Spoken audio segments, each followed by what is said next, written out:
আসসালামু আলাইকুম রহমতুল্লাহ। গত ক্লাসে আমি নবম ও দশম শ্রেণীর সাধারণ গণিত বইয়ের 17তম অধ্যায়ের পরিসংখ্যানের একটি উপাত্ততে কিভাবে ক্রমজড়িত গণসংখ্যা সারণী প্রস্তুত করা হয় তা দেখিয়েছি। আজকে আমি তোমাদেরকে দেখাবো কিভাবে একটি উপাত্তের মধ্যক শ্রেণীর মধ্যক নির্ণয় করতে হয়। তোমাদের প্রশ্নে মূলত দুটি ভাবে তথ্য উপস্থাপন করা হবে, একটি হচ্ছে শ্রেণীবদ্ধ ভাবে আর অন্যটি হচ্ছে অশ্রেণীবদ্ধ ভাবে। আজকে আমরা শ্রেণীবদ্ধ ভাবে যে তথ্যটি উপস্থাপন করা হবে ওই শ্রেণীটির মধ্যক শ্রেণীর মধ্যক নির্ণয় করব। এখন এই যে শ্রেণীবদ্ধটি আছে, শ্রেণীবদ্ধ তথ্যটি আছে, আমরা এই শ্রেণীটির মধ্যক নির্ণয় করব। মধ্যক নির্ণয় করার আগে আমাদেরকে এই শ্রেণীর ক্রমজড়িত গণসংখ্যাটি বাহির করতে হবে। গত ক্লাসে আমি তোমাদেরকে দেখিয়েছি কিভাবে ক্রমজড়িত গণসংখ্যাটা বাইর করতে হয়। তাহলে আমাদেরকে এখানে একটা গড় বাড়াতে হবে, ক্রমজড়িত গণসংখ্যার গড়টা নিতে হবে। এখন দেখো এইভাবে তোমরা ক্রমজড়িত গণসংখ্যা গড়টা নিবে।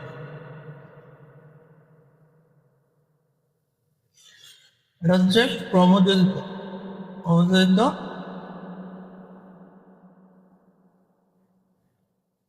ক্রমজড়িত গণসংখ্যা ক্রমজড়িত গণসংখ্যা।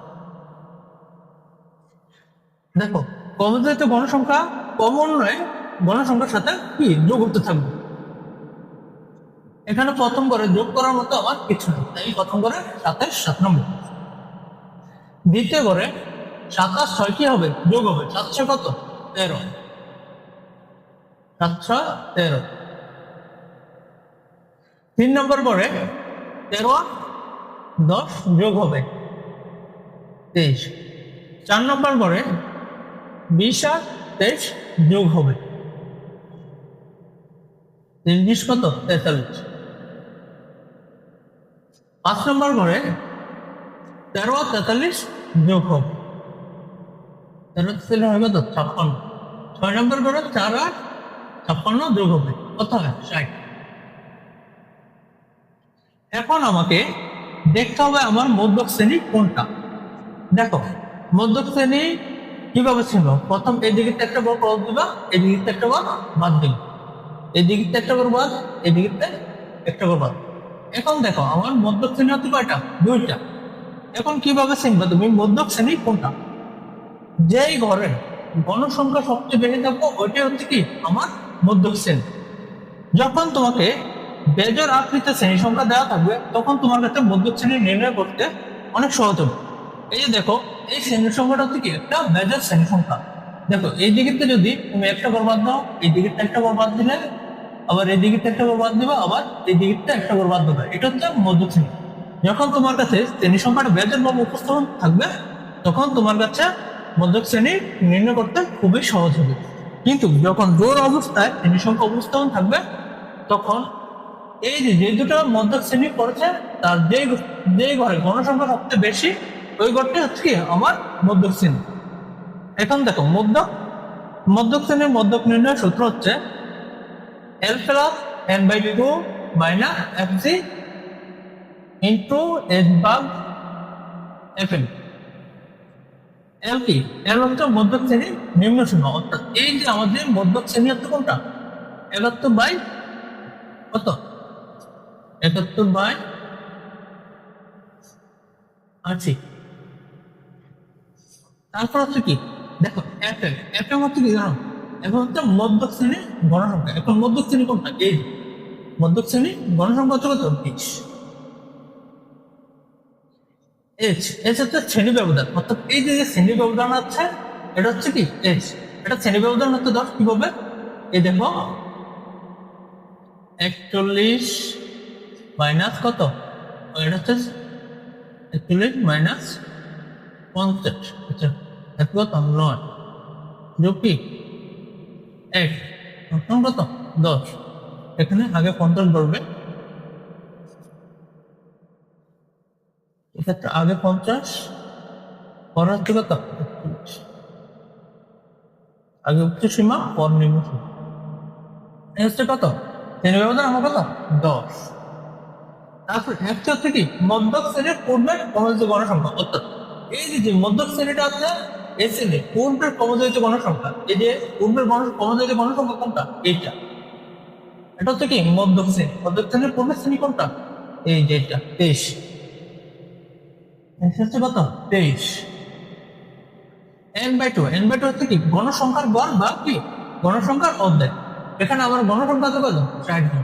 এই 60 হচ্ছে কি n গণসংখ্যা n/2, অর্থাৎ সমসংখ্যা কত? 30। এখন আমরা সূত্র মোতাবেক কি করবো? বসাবো। এল হচ্ছে কি আমার মধ্যক শ্রেণীর নিম্ন সীমা। এই যে মধ্যক শ্রেণীর নিম্ন সীমা কত? 71 প্লাস n/2 কত? 60/2 মাইনাস fc আমার কত আছে? fc হচ্ছে 23 ক্রমজয়িত মধ্যক শ্রেণীর পূর্বের ক্রমজয়িত গণসংখ্যা সত্যি কত?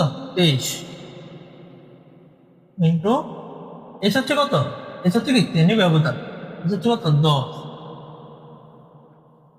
একম হচ্ছে কত? একম হচ্ছে মধ্যক শ্রেণীর গণসংখ্যা, একম হচ্ছে মধ্যক শ্রেণীর গণসংখ্যা কত? 20। এখন দেখো 71 প্লাস 60 2 দিয়ে ভাগ দিলে কত আছে? 30 মাইনাস 23 ইন্টু 10/20। 71 প্লাস 30 থেকে 23 মাইনাস দিলে কত থাকে? 7 গুণ 10 20 দিয়ে ভাগ দাও। 10 20 দিয়ে ভাগ দিলে 0.05 হয়। দেখো 71 প্লাস এখন 7 ইন্টু 0.5, 7 ইন্টু 0.5 দিলে আসে যোগ আসে ফল আসে 3.5। অর্থাৎ আমি যদি 71 সাথে 3.5 যোগ করে দিই তাহলে আমার অ্যান্সার আসে 74.5। অর্থাৎ এটি হচ্ছে কি আমার মধ্যক শ্রেণীর মধ্য অ্যান্সার। তোমাদের প্রশ্নে যদি অশ্রেণীবদ্ধ ডাটা থাকে তাহলে এই ক্রমযুক্ত গণসংখ্যাটা কিভাবে বার করবে? চারটা কলমে তোমাকে আগে গড় করতে হবে। একটা হচ্ছে কি শ্রেণী সংখ্যার গড়, শ্রেণী ব্যক্তির গড়, আর হচ্ছে কি তালি, আর হচ্ছে কি গণসংখ্যা, তারপর হচ্ছে কি ক্রমযুক্ত গণসংখ্যা। যখন তোমাকে অশ্রেণীবদ্ধ ভাবে তথ্যটি উপস্থাপন করা হবে তখন এই চারটি কলমে তোমাকে ডিভাইড করে, চারটি কলমে তোমাকে তথ্যটা সাজিয়ে তারপর মধ্যক শ্রেণী নির্ণয় করে মধ্যক শ্রেণীর মধ্যক নির্ণয় করতে হবে। পরবর্তী ক্লাসে আমরা দেখাবো কিভাবে একটি উপাত্ত হতে প্রচুরক নির্ণয় করা হয়।